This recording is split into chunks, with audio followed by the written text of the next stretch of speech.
Welcome to Barbara's Bulletin, the podcast where we dive into the latest news and trends from around the world. I'm your host, Barbara, and I'm excited to share today's top stories with you.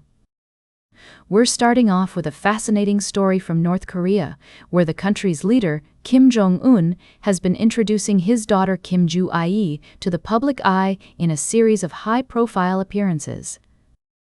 This has sparked speculation that she may be being groomed to succeed him as the leader of the country. At just 10 years old, Kim Joo-ae has already attended several key military events and has been seen walking alongside her father, inspecting troops and receiving salutes from senior officers. Her rapid rise to prominence has raised questions about the future of North Korea's leadership and whether she will be able to overcome the patriarchal norms that have traditionally dominated the country's politics. Despite these challenges, experts suggest that Kim Joo-ae's succession may not be as unlikely as it seems. The North Korean regime has a history of using propaganda and symbolism to shape public opinion and reinforce its authority.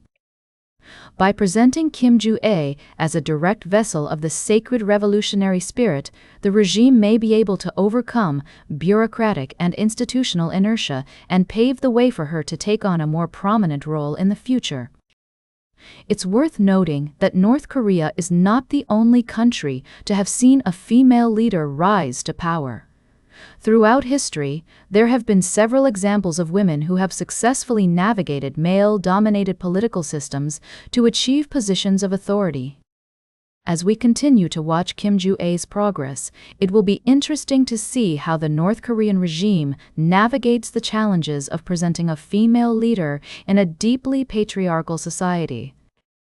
Will she be able to overcome the obstacles in her path and become a successful leader, or will traditional norms and expectations hold her back? We'll be right back with more of today's top news on Barbara's Bulletin. Welcome back to Barbara's Bulletin. We're exploring a critical issue that's making headlines around the world: the rise of illicit tobacco trade and its implications for public health and economies. Today, we're focusing on two stories that highlight the complexities of this problem. First, let's look at Ireland, where retailers are sounding the alarm about the growing trend of smokers buying tobacco abroad due to significant price differences. According to a recent survey, nearly 30% of Irish smokers have purchased tobacco abroad or in duty-free shops, taking advantage of lower prices in countries like Spain, where the excise duty on a packet of cigarettes is roughly €3 compared to almost €11 in Ireland.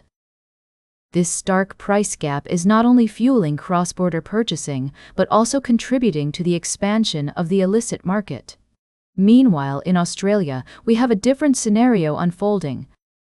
The Australian government is facing criticism for allowing tobacco giant Philip Morris International to provide secret evidence to a parliamentary committee about the impact of public health policies on their profits. Health advocates are outraged, arguing that this move undermines transparency and allows the tobacco industry to influence policy decisions that affect public health. It's essential to consider both sides of this debate.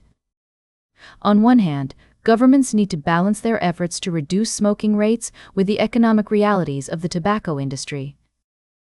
On the other hand, public health experts warn that any concessions to the tobacco industry could compromise decades of progress in reducing smoking-related illnesses and deaths. As we delve into these complex issues, it's crucial to prioritize fairness, transparency, and the well-being of citizens.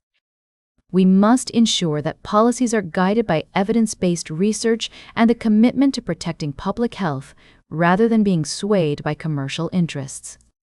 The illicit tobacco trade is a global problem that requires a multifaceted approach, involving stronger enforcement, education, and international cooperation. As we continue to explore this critical issue, we'll examine the ways in which governments, health organizations, and communities can work together to combat the illicit trade and promote healthier choices.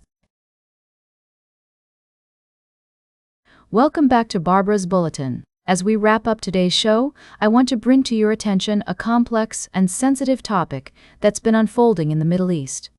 The story revolves around the Gaza peace process, which has hit a roadblock due to the issue of disarmament.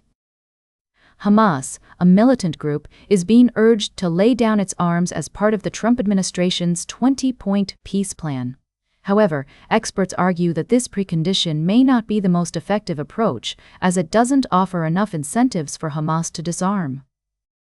The situation is further complicated by the fact that Israel is arming other groups in Gaza, which could lower Hamas's motivation to disarm due to concerns for their own safety. Additionally, the group is facing increased isolation and uncertainty, both locally and internationally, as it chooses a new leader and navigates a changing regional dynamic.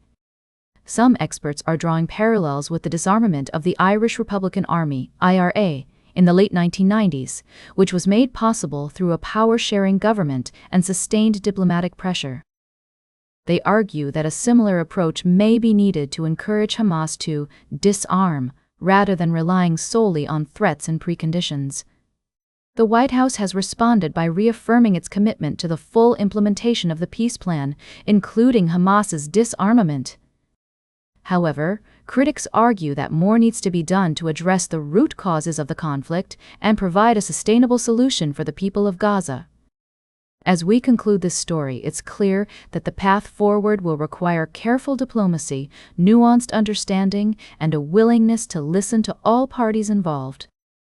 The situation in Gaza is complex and multifaceted, and any solution will need to take into account the concerns and needs of all stakeholders. That's all for today's Barbara's Bulletin. Remember to like, share, and subscribe, and until next time, stay engaged.